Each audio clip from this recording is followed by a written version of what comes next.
బయటకు తీసుకొచ్చాం. అది జరిగింది.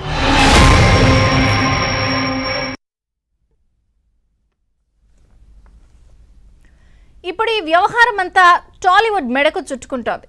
సంక్రాంతికి పలు సినిమాలు రిలీజ్ కాబోతున్నాయి. అయితే ఇప్పుడు తెలంగాణలో వీటికి బెనిఫిట్ షోలు ఉండే అవకాశం లేదు. అలాగే టికెట్ల రేట్లను పెంచే అవకాశం కూడా లేదు.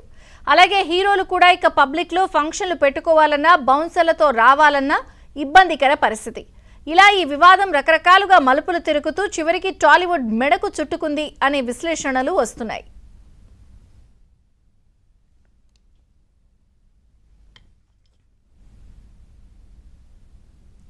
మొత్తానికి అల్లు అర్జున్ సంధ్యా థియేటర్ ఘటన వివాదం టాలీవుడ్ మెడకు చుట్టుకుంటుందా అంటే అవుననే పరిస్థితి వినిపిస్తోంది. ఇక సంక్రాంతికి భారీ ఎత్తున పెద్ద పెద్ద సినిమాలు రిలీజ్కి రెడీగా ఉన్న నేపథ్యంలో బెనిఫిట్ షోలు హంగామా ఉండే అవకాశం లేదు అనేది కూడా చర్చ జరుగుతోంది. మొత్తంగా ఈ వివాదం ఎటు టర్న్ తీసుకుంటుంది, టాలీవుడ్ ఏమనుకుంటుంది, పరిశ్రమలో పెద్దల మనసులో ఏముంది, దీనికి ఎండ్ కార్డ్ పడుతుందా, ఎటువంటి కంక్లూజన్ రావచ్చు, అందరి మధ్యలో ఆసక్తిగా ఉన్న నేపథ్యంలో input editor Srihari news room నుంచి వివరాలు అందించడానికి సిద్ధంగా ఉన్నారు. శ్రీహరి, ఓ టు యు.